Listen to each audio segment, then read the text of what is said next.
What's up, vinyl community? It's Todd Guy, the Thrashing Zombie, and welcome to 1982. Continuing my 50 years of my favorite albums from 1973 to 2023. Today we have 7 albums from 1982, and I'm sure you can probably guess a few of these. We're going to start off with Van Halen's Diver Down. Apparently this is my stepfather's copy because it's not out of the sleeve. Let's take a look, let's see if it is. See what kind of, yeah, I don't know, probably. This is God, Where Have All the Good Times Gone, Hang 'Em High, Little Guitar, Secrets, Intruder, Oh Pretty Woman, Big Bad Bill, Is Sweet William Now, Dancing in the Street, Cathedral, Happy Trails, The Full Bug. Is this the album people complained about because there's a lot of cover songs on here? Because it's got Oh Pretty Woman and Dancing in the Street, which are both cover songs. I don't know about other songs, but I like this album.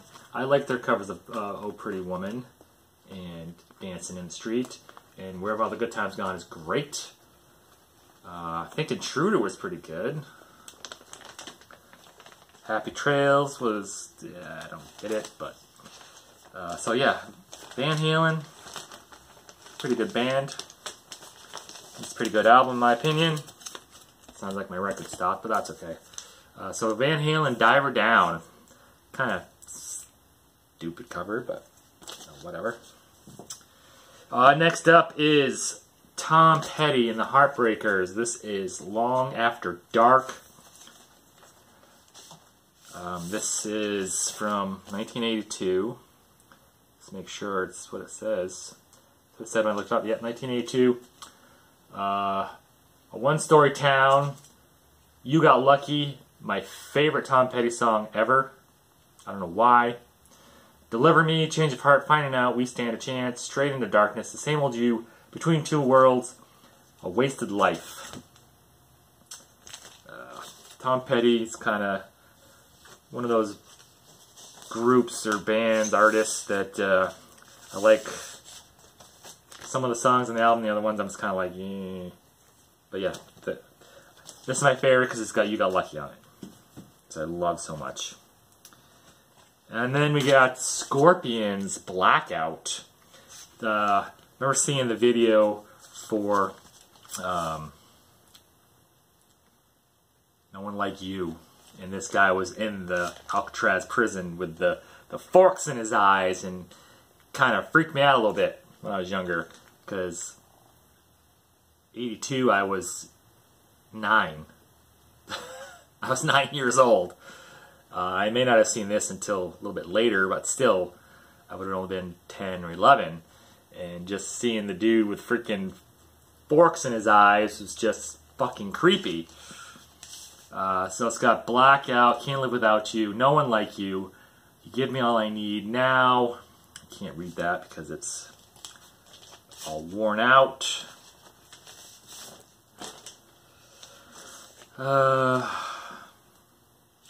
Can't read that either because it's so small. Dynamite, Arizona, China White, When the Smoke is Going Down.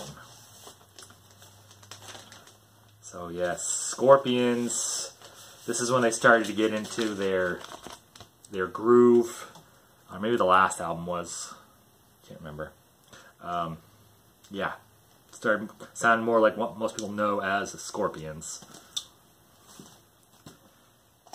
Here's one that everybody knows, and probably I would say 90% of vinyl owners own this album. Michael Jackson's Thriller sold a zillion copies on vinyl and CD and cassette.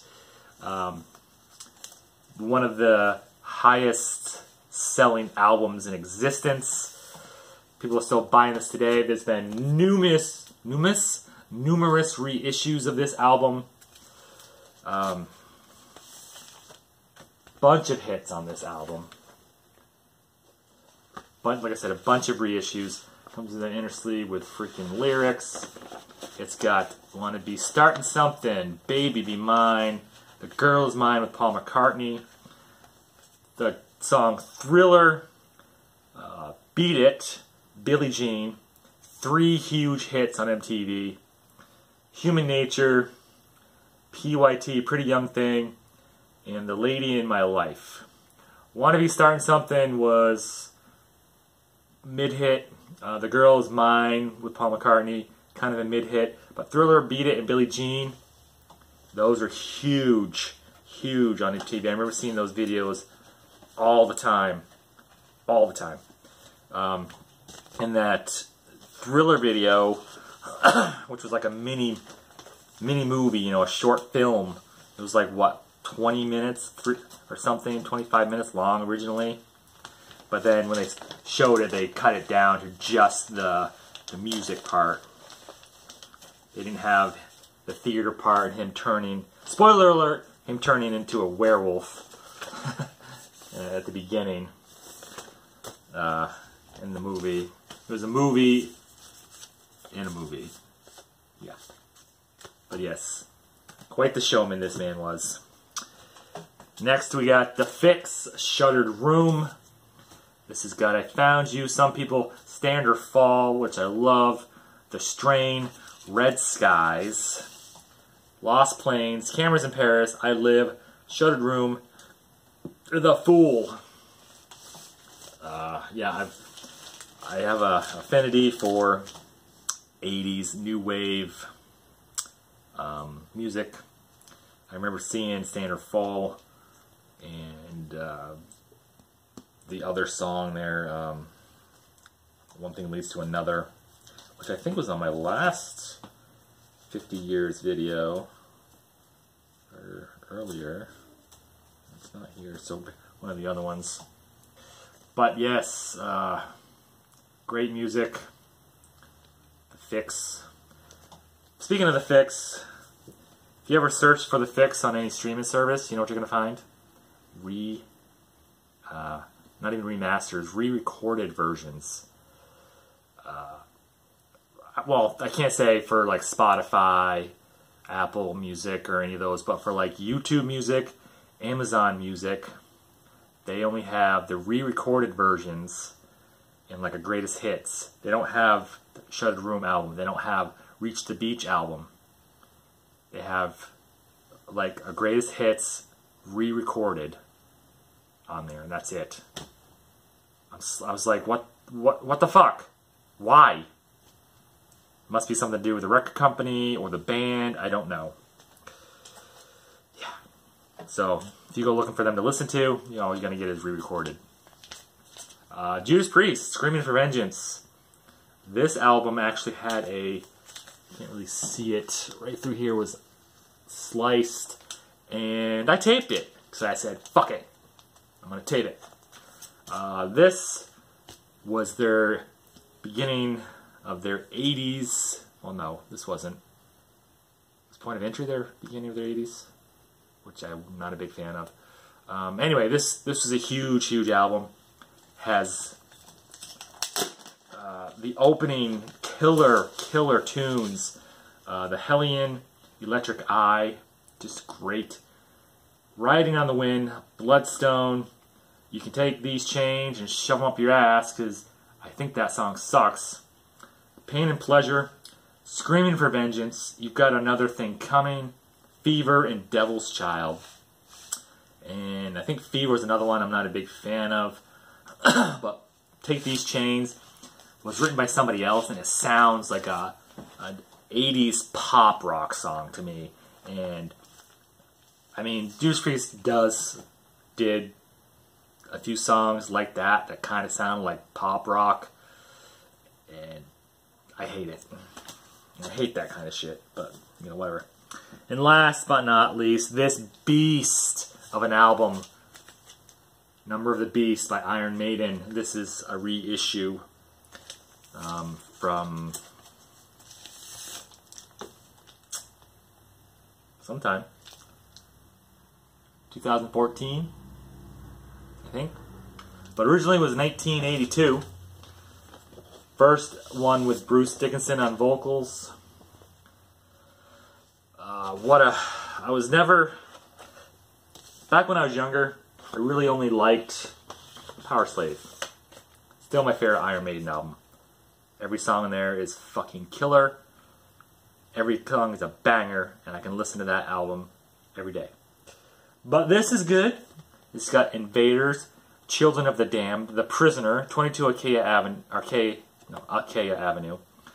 The Number of the Beast, Run to the Hills, Gangland, and Hallowed Be Thy Name. This was a killer album when it came out. Still a killer album. A problem I have with a lot of Iron Maiden stuff is they tend to repeat the chorus quite often. And repeat. And repeat. Like from Peace of Mind, Die With Your Boots On, he says you're gonna die with your boots on 15, 16 times the entire song. One time it was for like 10 times in a row, or 8 times in a row. I was just kind of like, what the fuck? But yeah, still great music. Bruce Dickinson's vocals are fucking on point. So yeah, Iron Maiden, I've grown to like them more than I did when I was younger. So there's 7 albums from 1982 that I consider my favorite albums. There were a few others that I did not include, because I did put them on there originally, and then I said, you know, it's not really my favorite albums. I don't listen to them a lot, and I don't think about them like I want to listen to that. Like almost all of these, I'm like, I kind of want to listen to that album. For instance, The Go-Go's Vacation. I mean, a couple songs I know and I like a lot. You know, songs is just kind of whatever. So yes, thanks for watching to the end. If you made it this far, I appreciate all of you. Until next time, rock on.